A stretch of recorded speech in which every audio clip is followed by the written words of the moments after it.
Okay, on the count of 3, everyone say their favorite video game. 1, 2. Virtua Tennis. Okay. What's the best game console of all time? 1, 2. Nintendo Virtual Boy. Oh my god. Okay. Name the greatest lead character in gaming history. 1, 2. Gex the Gecko. What? Do we just become best friends? Yep. Do you guys want to go do some karate in the garage? Yep. All right, I'll grab the nunchucks. Welcome back to another edition of the Karate in the Garage podcast. I'm your host, Mason Merrill, and today we are playing Virtua Tennis for the Sega Dreamcast. Not Virtua Fighter, but it's similar because it's still just a bunch of buff dudes battling it out on the court. Joining me today in studio is my co-host, Aaron Bowen. What is up, man? Oh my goodness, how is... I got to get close to this microphone. Hold on a second.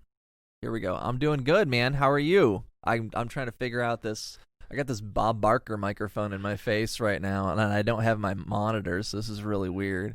And I have to look at you while I talk. I know. This is all very strange and new to me. I almost feel like you should just go in the other room and we just record it like we normally. I think you should pause the recording, and I am just going to go in the other room, actually. I think that's what we're going to do. Nope. We're going to push through this here live in studio today because you know what? We got to figure this thing out. So For shizzle. So how's it going, man? Good. I'm here. Yeah, you live in Texas now. I live in Texas now with your parents, apparently. Yeah, because your house won't close. Yeah. Well, so our house is like good to go in tech. Like our house here is good to go, and we can close on it any day. It's just waiting for the house in Pennsylvania to close because the USDA wants to take its sweet time. Dragging its feet and what have you. So yeah, we're just waiting for that, and then we're just kind of in limbo right now, living at the parents' house. But it's big, it's cool. Yeah, it's all good. Yeah. So how was your journey from the north to the south? It was dope, dude. I drove a 20-hour drive roughly in 26 hours with the dog. God. Yeah. I slept for about 4 hours in 48 hours. Because I packed, so let's see. Monday I woke up, got the truck, packed it, all day. I had a couple movers and a couple of my friends, my friends Tyler and Colin, helped me out packing it. And then the next morning, went to the bank, did a wire transfer, and got in the truck and left. Good Lord. And I drove. Yeah, I left at 1:00 on Tuesday and got here at 3:00 on Wednesday.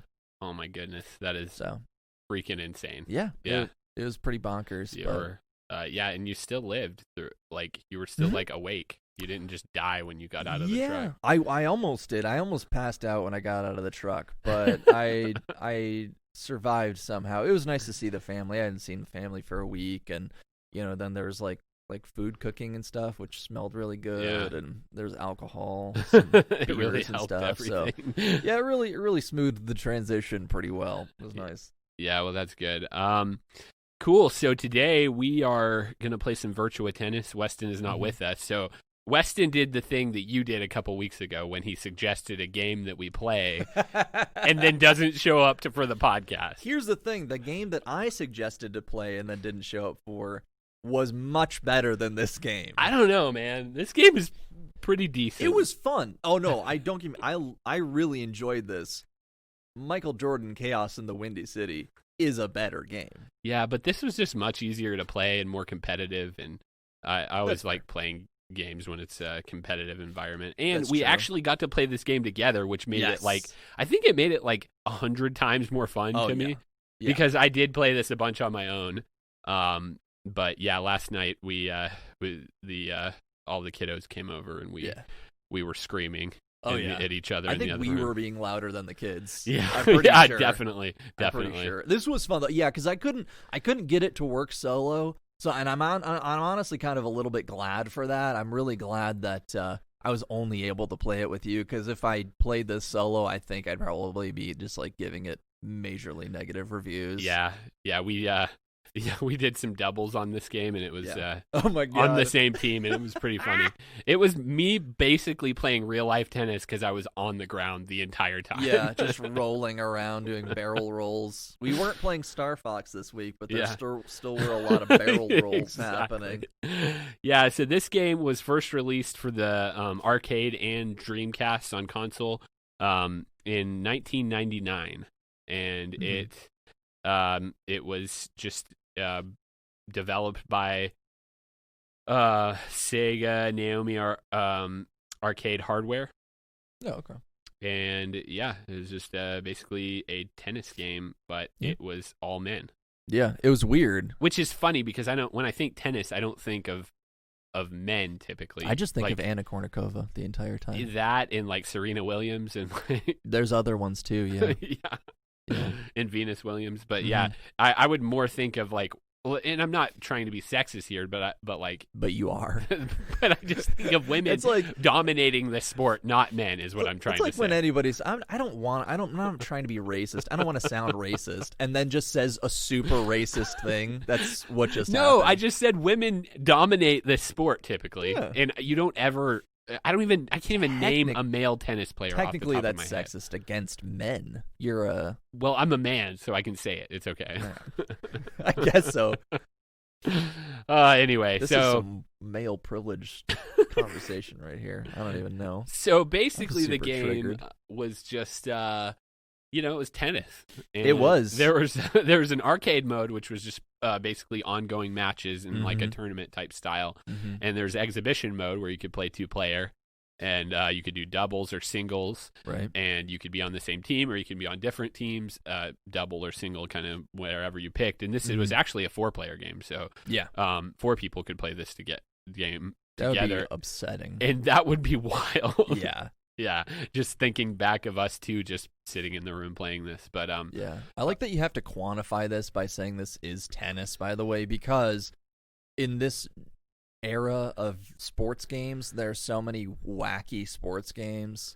Like we played NFL Blitz, and that's not football. Yeah, but it's just like this wacky incarnation, and I'm sure there's plenty of tennis and golf games and things like that are just kind of wacky incarnations of those things. But this felt like a real tennis game. Yeah, no, it was 100% like you would play Madden today on like the PlayStation or whatever. But like you said, during that period, there was a lot of just really wacky out of this world kind of sports games that people were making, and not so much in the era we live in now. Right. It's pretty serious, like as real as it can get with MLB The Show, FIFA. Yeah. Is there a recent tennis game? I don't know, but PGA. Sure. Yeah. And Madden, of course. So. Yeah. I feel like like if you're gonna get like a really like weird sports game, it's probably gonna be like a mobile game. Yeah. Or like a Switch game or something like that. You just like some cartoony. Like Mario exactly. Tennis. Or like I had like 1,000-foot robot golf, which is just it's not even it's just completely ludicrous. It's just like Power Ranger Megazords playing golf. It is, and you're just like destroying cities so that you can make your shot. Like it's ridiculous. I don't love it, but yeah, that sounds actually really fun. It is actually good. Have you played it before? No, but I know it's on VR. Yeah, I had it on VR. You did? It's very entertaining. Yeah, I need to get that.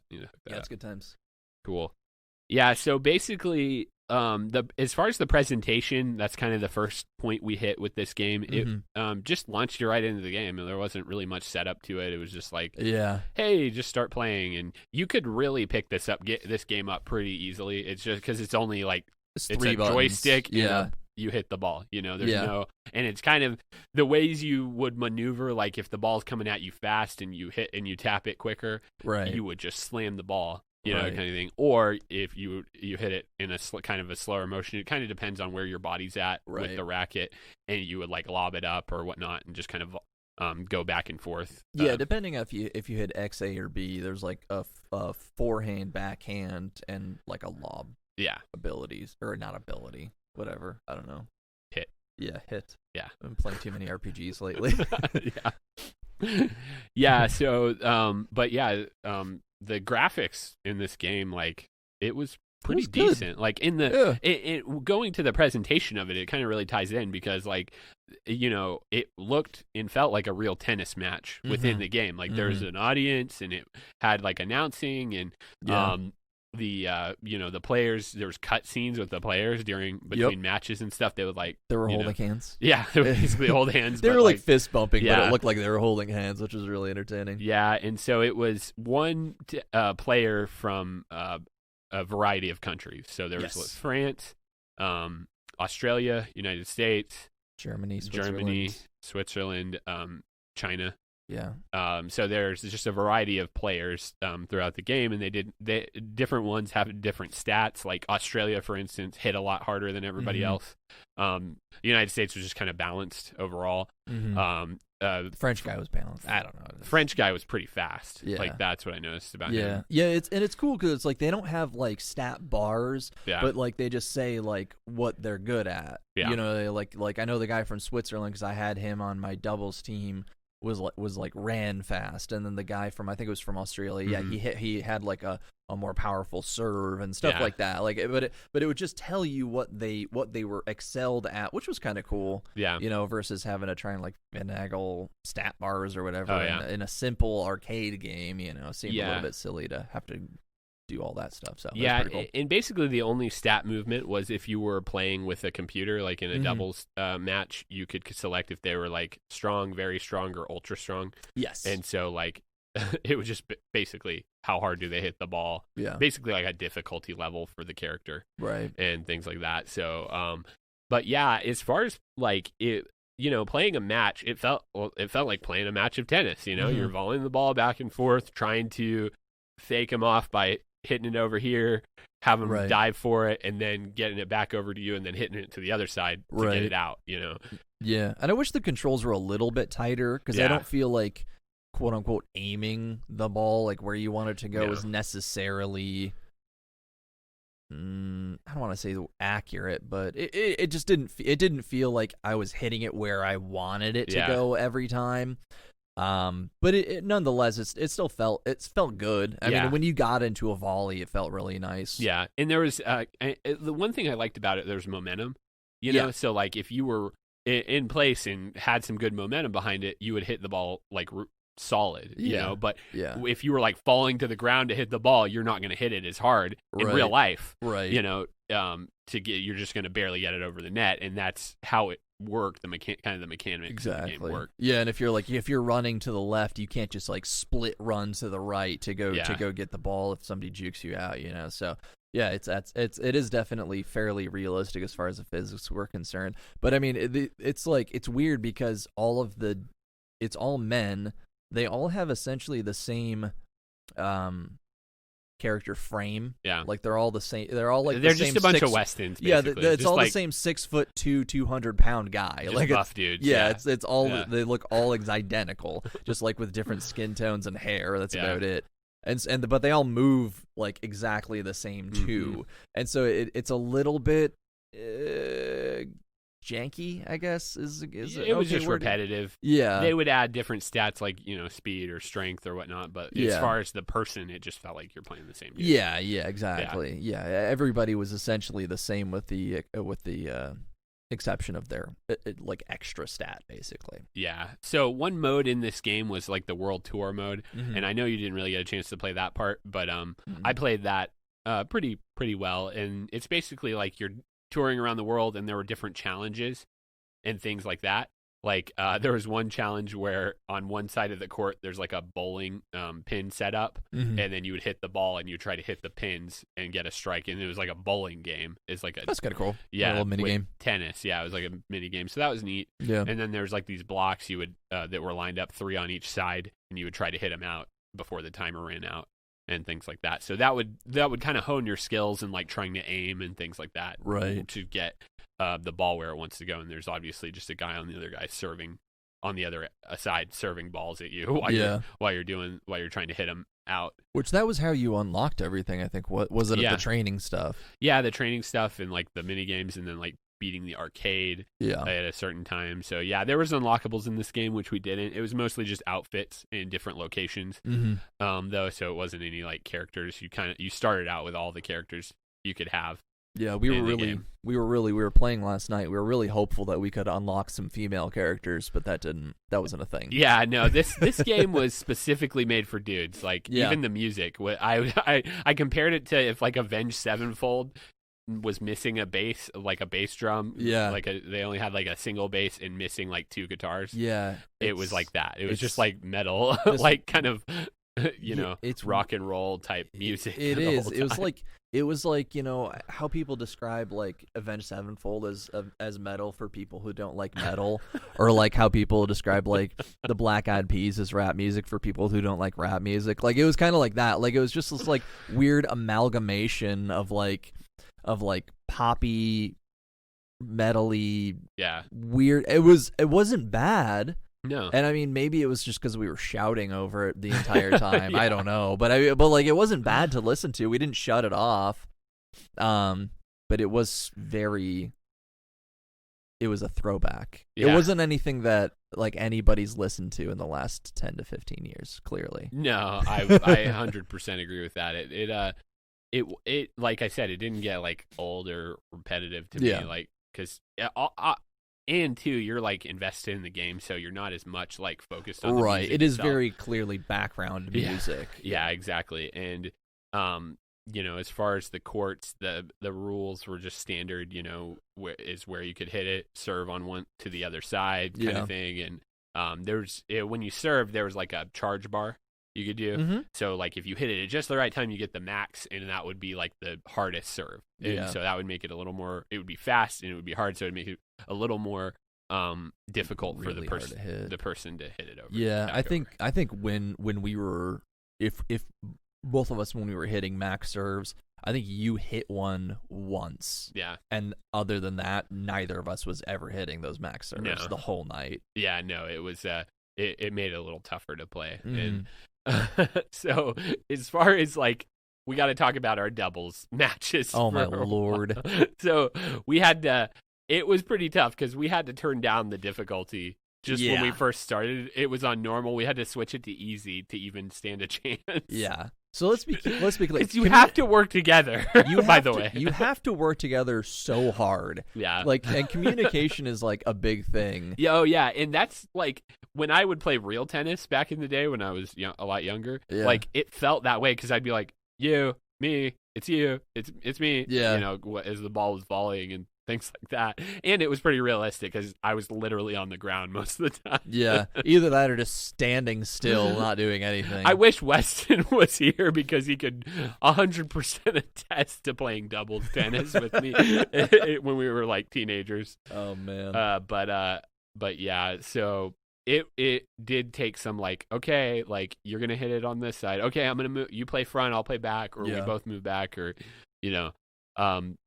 and so we cut the easy to easy difficulty, and we were playing the computers, and we went 9 deuces. Yes. In our first game, but we won. Ridiculous. We ended up winning, but we went 9 deuces. That's how difficult this was. Which, if you're not a tennis person, if you haven't played this game and you're not a tennis person, so you don't know, when you get to a score of 40, which you have to if you tie up with your opponent, you have to get 2 points ahead. Yeah. So basically we would tie, and then we would get a point ahead, and then they would get a point ahead, and then we would get a point ahead, and then they would get a point ahead. Yeah. And 9 different times we did those sets. So it was pretty bonkers. 9 times, so that it was like player advance, and then we'd go back to deuce. Yeah. And then they'd advance, and we go back to deuce. Sweaty palms. Yeah, and then finally we got it. Like, that game was pretty long. It was a while, yeah. And that was the end of it too. That was like the match point. Yes, it wasn't break point. It was match point because we did 2 out of 3. Yep. And so we won 1, they won 1, and then in the third one it came down to the wire. So it had a good competitive feel to it. Oh yeah, and maybe that was just us playing in the room together a little more, like. Because we were just having fun and like shouting the whole time, Yeah, absolutely. I think like I said, we were definitely louder than the kids, but it was a blast. I mean, it really it is weird. I mean, you and I are both super competitive when it comes to playing games, especially stuff like this against each other. sports games for sure. There's so much smack talking going on, and it's very entertaining to play these games together. But this was fun. I mean, it was definitely, it was weird because the controls were so simple, but there was still a decent amount of strategy and complexity that you had to really focus on the game. Okay, so unless you really had anything else to say on this game, I think we've covered it pretty well. I mean, the competitive aspect, it was definitely there. Was there anything lacking? I think just maybe for me, just like, feeling more like you're actually hitting the ball rather than just getting close to it and hitting a button and it going, some follow through there, but that made the game easier. So I guess can't complain too much. Yeah, and they might have, obviously we didn't play with Dreamcast controllers, so, they maybe had, a Rumble Pack feature with the Dreamcast controller, might have added to it a little bit, something like that. I mean, as far as things I'd like to have seen, maybe just a little bit more content, but... Yeah, definitely. I mean, a tennis court's a tennis court. They had, each type of tennis court there. They had, a couple different players. Yeah. It wasn't anything special, but it was fun. I'd play it again play it again with you. Just throw a few beers back and play. It'd be fun. Yeah, this game, it was very polished as far as the graphics go. For the time, I agree. I mean, 100%. You could. It wasn't like perfect dark faces, Yeah, so that was very enjoyable, and their faces actually moved and stuff too. Yeah. So, and the characters seemed like they had a lot of personality. Like France, before you would serve the ball to him, he'd be dancing in the back there, like on his feet or whatever. But bunch of Frenchies. Oh my goodness. I'm French, I can say that. Yeah, right. As Mason would say. Yeah. Okay. But anyway, so this game overall, it was a lot of fun, and it was more fun to play with your friends. Yeah. But at the same time, it was very well designed. It was a well-designed game. I think that there was a lot of unlockables in this game, and that's just too much for me for a game like this. I wouldn't want to do all the training stuff. Yeah, I'm not a ultra tennis fan where I'm like, oh, I got to get in here and unlock all this stuff and do that. I'm like, maybe if I was playing Mario Tennis, it would push me to want to do something like that. But in a game like this, I'm like, just give me all this stuff, or let me hit a couple buttons in and cheat codes, to unlock everything. But as far the courts and stuff were cool, like you mentioned, because they were different, and then they had different how hard the court itself was, or kind of your playing fields mattered in the game. Exactly. So anyway, so let's go ahead and rate this game in tennis balls. So how many tennis balls out of 10 for you? I think I would probably give this a 6. It's fine. It's a pretty average arcade game. Yeah. I mean, it's clearly an arcade port. And it's fun. It's not a game that I would ever play by myself. It would be with friends, but I would have fun doing it with playing it for an hour or two with my friends. Much more than that, I'd be like, all right, let's move on. But for hang out with the buddies, play this every few months, and it'd be fun. Yeah. I have to agree. I mean, our wives were sitting there saying, I can't believe how these guys get so invested in these games. That's how invested we were. We were yelling and jumping around. Yeah. Especially me. I was jumping around and stuff. You were standing most of the time. Well, I was just into it. When I'm into a game, I have to stand up and all right. I almost went off on the kids because they knocked over my drink, and the girls kept getting up in front of the screen, and I'm just I wanted to throw something. Oh my god! But anyway, so that's how into it when we were playing. They were like, "Whoa, guys, calm down a little bit." Yeah, but we weren't screeching as we hit the ball. Yeah, but, and we weren't fighting with each other. We were just really frustrated at different plays. And, things. So it was good competitive feel. So I'm going to give it a 7 out of 10 because, it for that time, especially playing a game like Blitz and how it came out right around that same time on Dreamcast too. But this game was so much more polished, I felt. Oh, yeah. Blitz was trash. Well, I liked Blitz, and we're still going to play Blitz. It was trash, though. Look for that coming up. But it was definitely, I mean, this game was obviously made to be more realistic, of course, and Blitz is just a comical game. But as far as That's just trash. like how it was built out and the graphics and things like that was very, had a very good, designer to it. Yep. So anyway, all right. Unless you have anything else to say, I think it's time to decide on a game for next week. Yeah. I think what we should do is pick like this really trash game, and then Weston just does the podcast Only by Weston himself has to next do it, week. yes. Except he did pick a really good game for us this week. That's true. We both really like this game. Let's play Barbie Dreamhouse Adventures. Have fun, Weston. And also, I'm going to be sick next week. Yeah, we'll see if you're even here because you're going to be like moving into your house. I'll move in like Wednesday or something. Yeah, fine. What should we play next week? Jeez Louise. Yeah, so we've done a bunch of Nintendo stuff recently. That was a Dreamcast game. Do we want to like take it all the way back to like NES or like? Oh man, we could. Because we haven't done an NES game in a long time. So we do something like that. You know what? You know what we should play that sounds kind of fun to play, actually? We should play the original Metroid. Okay. You want to do that? Yeah, was that on NES? It's on NES, Okay. yeah. The original Metroid game. That would be fun. I've been really into like Metroidvania-style games lately. I've been playing Monster Boy on Stadia, which is super duper fun. I took a little bit of a break from it so that I could actually beat Tomb Raider 1 and 2, the new iterations, Tomb Raider and then Rise of the Tomb Raider, which were also super duper good. Yeah. Had a lot of fun with those. But yeah, been really enjoying the Metroidvania style games a lot lately. Cool. I've been liking that. So yeah, Metroid would be okay. good Metroid for the NES. That's what we'll do next week, and that is on Switch Arcade, I believe. Oh yeah. So, oh okay, cool, nice. Yep. So we're gonna do that one. We haven't played a Metroid game on this podcast yet, so we played some other Nintendo titles and things like that. But that sounds pretty good. Nice. Bringing it back to August 6th of 1986. When that game yeah, was released. Oh man. Yeah. So this game's older than both you and I. Yeah, that was like my favorite game on the Nintendo when I was a little kid. Like that and Dragon Warrior. I loved it. And nice. And Zelda too. Yeah. Yeah, I think the only NES game we've played on the podcast is Trog. You ever play that game? It's Trog? like dinosaurs eating eggs. Oh yeah. Oh, I don't. I know of it. I've never played it. Yeah. Yeah, Weston had fond memories of it, and so we played it. It was fun. We actually got to play it together too.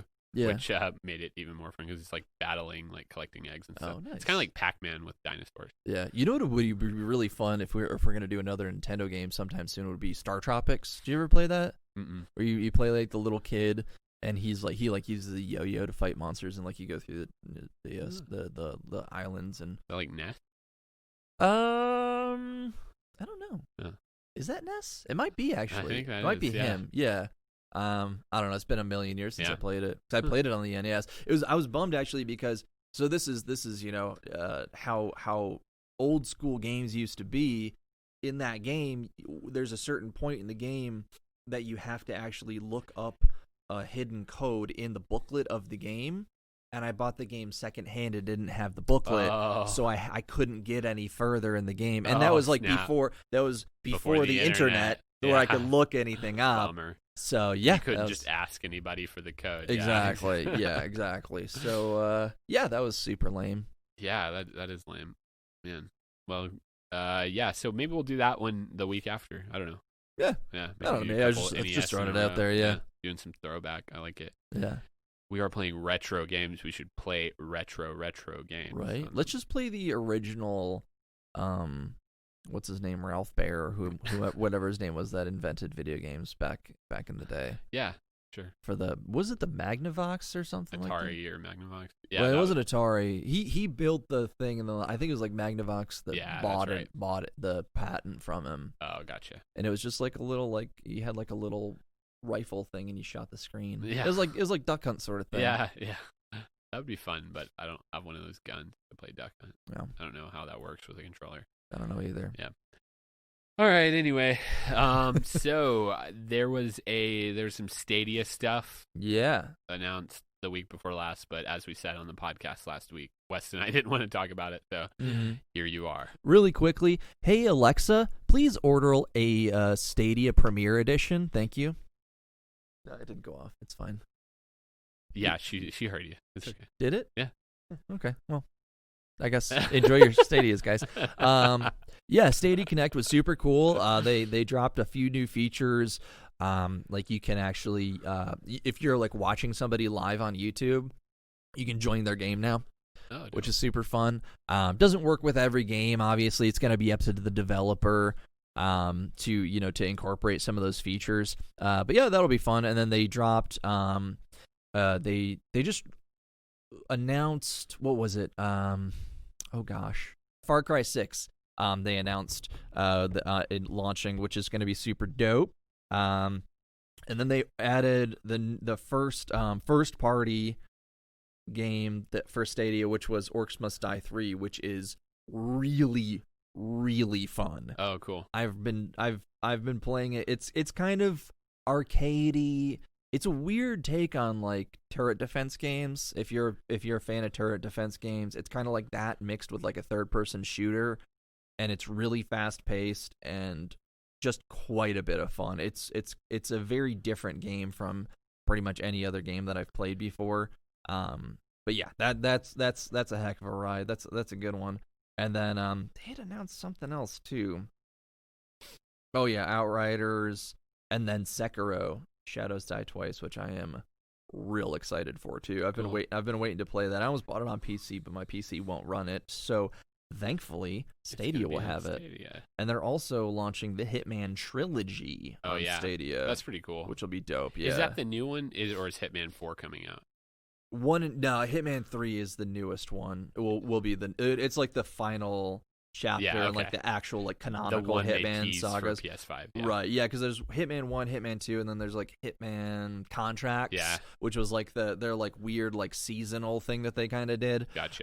And then 3 is like the canonical actual game. Well, that's cool because that's a pretty huge title coming to PlayStation 5 that Stadia is getting. Yeah. Well, Stadia is getting most of the new next generation games. I mean, Mafia 2 and 3 are coming as well. Yeah. I mean, we're supposed to have just I think we're supposed to have like 200 games before the end of the year, and we're up to about 50 or yeah. I was hoping they would announce Star Wars Squadrons on there, but 75. They announced Star Wars Jedi Fallen. Yeah, thing. Fallen Order. Yeah, but the new one coming, the space battle one that's coming. Is Fallen Order, is that the one that you ordered and then they returned? Yeah. Okay, so I ordered these games. I talked about this on the pod. I got this awesome deal. It was like buy one, get one. Deal, and I ordered Marvel Ultimate Alliance and Jedi Fallen Order. Well, it was like a week and a half and I didn't get it. And then finally the other day I got an email that said your order has been canceled. We ran out of the stock. Here's a $10 gift certificate plus your money back. And I was like, but I wanted my games. You know what's psychotic about that is they probably could just give you a digital copy of the game. Yeah, but they don't. That's not how it works. I know, but it's still dumb. Yeah, it's pretty dumb. But anyway. Bad customer service, man. Yeah, at least they gave me a little bit of compensation for it, but that was still frustrating. I just want the game. Yeah. You can borrow my copy. Yeah, I wanted the game or also Marvel Ultimate Alliance. I want to play that, the third one. Oh yeah. Did you get that yet? Well, no, I was supposed to get it in this delivery. Oh, did they cancel that Yeah, too? they canceled it all. They canceled my whole order. They're like, you can reorder this stuff. I'm like, but I don't have the buy one get one deal anymore. Yeah. I was like, just take my $60 for these awesome games. Was that GameStop? Yeah, they're going out of business pretty soon. I don't know. There's a big console shortage right now because of COVID. And they have really lowered their prices on what they give you back for consoles too. Oh yeah, like a PS4 Pro is like $120. What? Yeah, they don't give you anything for it. So that's insane. Yeah, it's interesting. Like I'm gonna when I trade up for if I get a PS5, I'll wait till they have like get 40% more for your trade in or whatever on it. But you'd think they'd be running more promotions because it's just store credit that they're giving out. Exactly. In trying to gather some consoles because like I was talking to the guy at GameStop the other day and he was like, yeah, the whole nation has a console shortage because of COVID. You know what's wild? You know what isn't in shortage right now? What? Google Stadia. Yeah, because nobody buys it. Because you don't need any equipment to play it. It's just a subscription. It's just a subscription. This brought to you by Google Stadia. Yeah. That's the thing. I mean, with trade-ins becoming more and more of a scam as far as GameStop is concerned. Why even bother with trade-ins anymore? Just buy it brand new from Google Stadia. Yeah, I mean, back when Switch came out, I traded in my Wii U with like 3 games, which obviously Nintendo games hold their value. Mm-hmm. But I got my Switch for like trade-in. Yeah, I got my Switch, I got the Pro controller, and Breath of the Wild. Yeah. For trading in my Wii U with like 4 games. That's pretty sick. Yeah, so like they have really adjusted the way, because if I traded in just my PlayStation with a couple controllers, and, a couple games here and there or whatever, I wouldn't get hardly anything. I wouldn't even make half the PS5 probably. Oh yeah. Which is like a bummer. Yeah, I mean, it's like even like when I went to go trade in my last iPhone. Yeah. When I was gonna go there, I mean, they were gonna give me 2 nickels and a dime for it. It was ridiculous. Oh, yeah, So I don't even bother with games. I haven't stepped foot in that place in years, and I'm okay with it. Yeah, so with that kind of, I'm even considering just getting the digital version, but I'm still unsure. I want to cut the disc cord, but I also want to have enough. I want to have enough space. Does a cord attach to the disc? Well, to talk to your friends on Discord. Oh. That was pretty clever, actually. This podcast not brought to you by GameStop or Discord or Discord. Actually, I like Discord. Yeah, that's how we talk to each other. That is how we talk to each other. Okay, except for right now, we're face to face. Yeah, this is weird. So moving on to Nintendo had a Nintendo Direct Mini today. It was like an 8-minute video where they had third-party developers show off some games, and one of the biggest thing was Shin Megami Tensei 5. Shin Megami Tensei. Yeah. Tensei, sorry. It is getting a worldwide release for Nintendo Switch. Cool. And that is the first that's the first one of these installments they've made since 1998 or 1996 is what they said. Really? Yeah. So wait, just for Nintendo? Yeah, just for Switch. Or no. I mean like the Shin Megami Tensei series though. It's or maybe it was 2003. I think it was 2003. They said this is the first one since 2000. Yeah, okay, because I remember. Yeah. I didn't play it, but I remember it being on PS2 and it like being a big deal. I never played it because it's like pretty weird. Yeah, that was like 2002, 2003. Yeah, so. Okay. Yeah, so anyway, this is kind of that's cool though. Yeah, that's cool. I'm it's not into it, but that was a pretty big announcement. Yeah. The Cadence of Hyrule got a bunch of DLC coming at it, which is like a Zelda-ish, like almost like Link to the Past style Zelda game. With like all kinds of stuff going on in it. So that's pretty cool. Interesting. And let's see. There wasn't really anything else. They talked about WWE 2K Battlegrounds. Oh, man. They showed that coming up. Much excitement. So anyway, I'm not really a wrestling fan, but that was pretty much all the news coming out of the Game Fest this week. But August, they're saying, is going to be filled with a lot of stuff. Oh, so, yeah. Like Rockstar Games is having a big thing where they're they're going to team up with DC on another title again, either a Batman game or something else. So they've teased that a little bit, which is cool. But there's a lot of speculation there. And then there's a lot of speculation about bigger titles coming for Nintendo, like a Metroid game, things like that. So it'll be interesting to see what comes up towards the end of the summer. We're well past halfway through the summer now, which is crazy.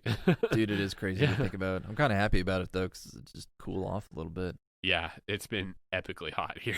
I went from 65 degrees to 105 degrees. But it's a dry heat. It's okay.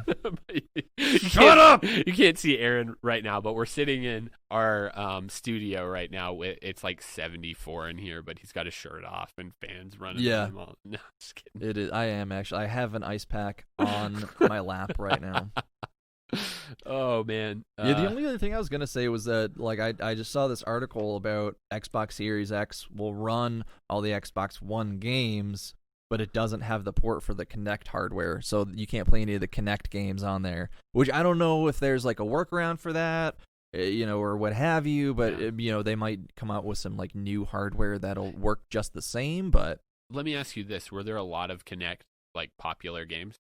I think so. Really? Yeah, I never played any of them. So I mean, I haven't had an Xbox since the 360, so I don't know. True. Just because it's kind of lame. But. Yeah. I have my PlayStation, and they had the camera that they were using, like kind of like the Kinect. Right. Before VR came along, and now they don't even make those type of games because they're all focused on VR. Yeah, exactly. Yeah, I saw that. It was interesting. And then I saw this article that I wanted to kind of rant a little bit about because it was 10 games we want to see remastered with ray tracing on PS5, Xbox Series X. And it kind of annoyed me because I'm just sitting here thinking, can we stop remastering and HDing old games and just make some new games?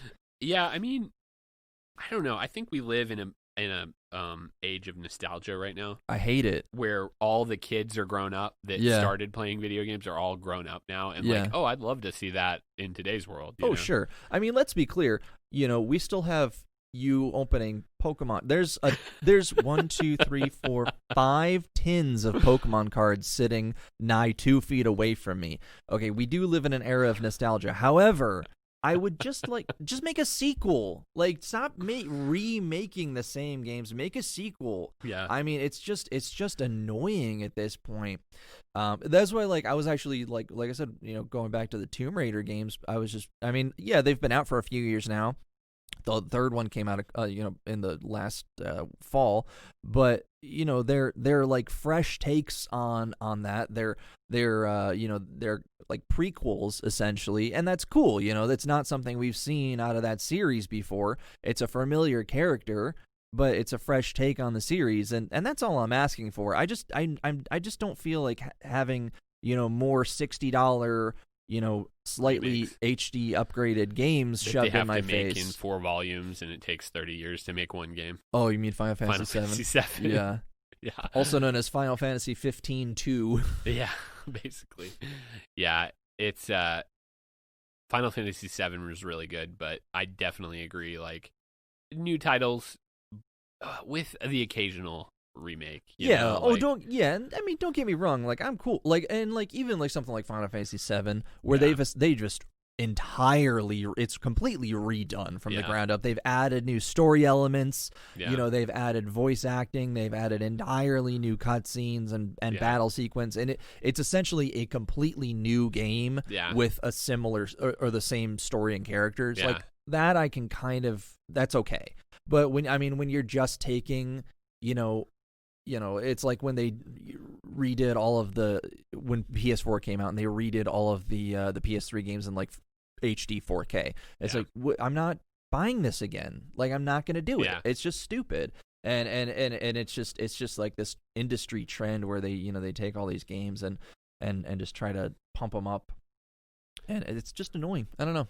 Yeah, I think there were so many good stories back then too that were told, sure, to retell those stories. But I would rather a remake rather than just a remaster and like resell this game. Like, Tony Hawk, with that. I'm gonna get it and I'm gonna play it. But like, it is a little frustrating that it's like Tony Hawk 1 and 2 remastered. It's like right. And basically they've taken the latest Tony Hawk and just applied those graphics to this game. Exactly. Tired. Yeah, but as far as like I can't hate on new titles coming out because like we're in a realm like Ghost of Tsushima came out last week. I haven't played it or anything, but it looks sick and it looks like a awesome story. Cyberpunk, I'm gonna get that. Oh, hands that down. Looks so good. Absolutely, like, Keanu at the helm of that too. That's pretty awesome. So, absolutely. And there's the one that I wish I could remember the name of it now. That's sort of like a similar premise to Cyberpunk, but it's a little bit more like anime styled versus realistic. And I wish I could remember the name of it now. But yeah, I mean, there's plenty of good new IPs, and there's plenty of and all I'm saying, like, as far as like the older IPs, just make a sequel. Yeah. Like, don't just feed us the same thing over and over again. Yeah, I think that would be cool. Just make some sequels. Yeah. What's going on next? Yeah. Yeah, it's definitely an interesting era we live in right now with games and just the world in general. But it's I don't know. It's kind of like I said, I like a little bit of it, but I definitely can see your point. Yeah, it gets a little bit too much. Yeah. It's the same thing what they do with the movies nowadays too. It's true. just the same thing over and over again. They did announce a new Tron movie coming. Oh yeah. Like that when you said they make a sequel, you know, like kind of like what they did with the Tron movie in 1980, whatever that movie came out, and then in 2011 or 2010, they did a sequel instead of remaking the movie. Right, exactly. And it was really good. Exactly. And now they're doing another sequel to that movie. That's awesome. Which would be the trilogy. Yeah. And Jared Leto is supposed to be one of the main character in the movie. Was he in the last one? Mm-mm. Oh, okay. I couldn't remember.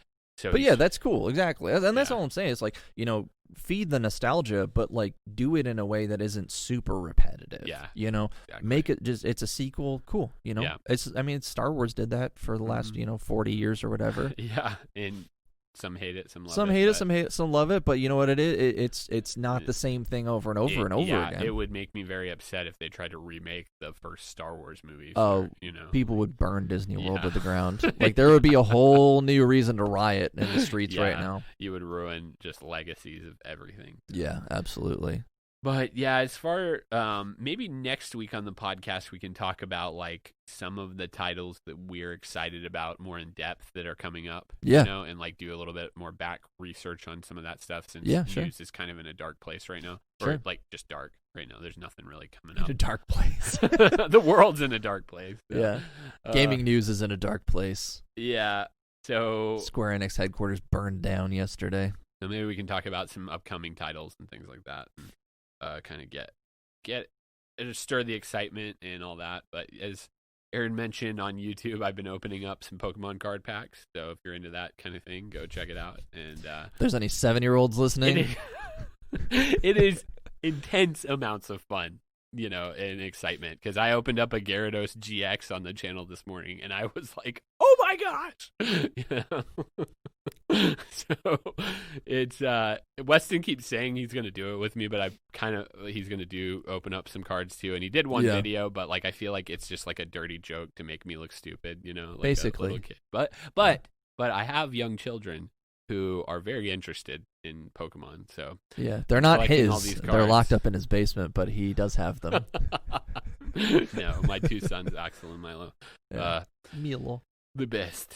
So anyway, and don't get me wrong. Like I have like a 20th anniversary Pokemon shirt like that I bought, and things like that. Like I've been playing Pokemon for the last 20 years.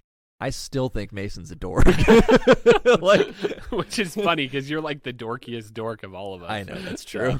Anyway, we did dissect a Apple computer today. That was interesting. Oh yeah, that was fun. I hate Apple. Well, I don't hate Apple, but it was interesting to say the least. We have an iMac, and if you're familiar with the iMac 21-inch here at the office, we have that, and you can't just change the RAM in it like you would a normal computer, or like an iMac 27-inch that has a port that the RAM pops out on it. I like that you refer to a PC as a normal computer because Apple Macintoshes are abnormal. Well, they're just an abnormal design to like a regular tower computer or laptop that you can just pull the RAM out of it. Awful. And keep going. Yeah, so we basically had to take out all of the components out of this computer. Yeah. Well, take the screen off, and it's like stickied on there, so it's not like it's like a magnet or it just like a comes right double-sided padded tape. Yeah, that's like really intense. And we had to take out all the components. When I say this, Aaron had to take all the components out, and I just kind of helped and played the video. Mason was like, "Hey, Aaron, do you think if I bought this kit, you could help me with this?" I'm like, "Sure." And then he's like, "Okay, cool." And then I did it, basically. Well, I mean, I did that power cord you worked with for like 10 minutes to try to get off. I was trying to be gentle with it. It's like, look, I just got here. I am not breaking a $2,000 or however much it costs computer. It wasn't that much. No. I don't even care. $1,200. I don't got that. I don't got that sitting around. Well, you wouldn't have to pay for it. But anyway, I pulled the power cord off and did some other things to help you out. And you held the flashlight. You did a good job holding the flashlight. It was a team effort, but Aaron's just more hardware guy. I'm more software guy. So yeah. That was interesting. I felt like after I was like, are we going to call time of death on this thing? Or are we going to have to go, or are we going to go in and tell the family that made a full recovery, and it was fine. It booted, man. Yeah. I've been building computers for some 15 years or so now. I've only ever killed one computer. Really? Yeah. Nice. Yeah. That was my last laptop that I killed. I fried the motherboard. Gotcha. Nice. Yeah, not really. No. But that's a pretty good track record of not blowing it. Yeah, just the once. Yeah. Well, anyway, it had a successful recovery and is much faster because we went from 8 to 32 gigs, which is a huge jump. It's pretty bonkers. But it was pretty intense. Oh, yeah. Anyway, all right. Well, I think that's it for us today. I hate being here. Unless you have anything else to say, I'm going to get on my bike and ride home. Nothing else to say to you. All right. Well, yeah. Until next time, we'll see you next time. Bye. Oh, you're not going to do your outro? I mean, I could. Do your outro. Mine's not until next time. I'll see you next time. You got to do yours. We're going to press pause on this one, but you guys keep playing. There you go.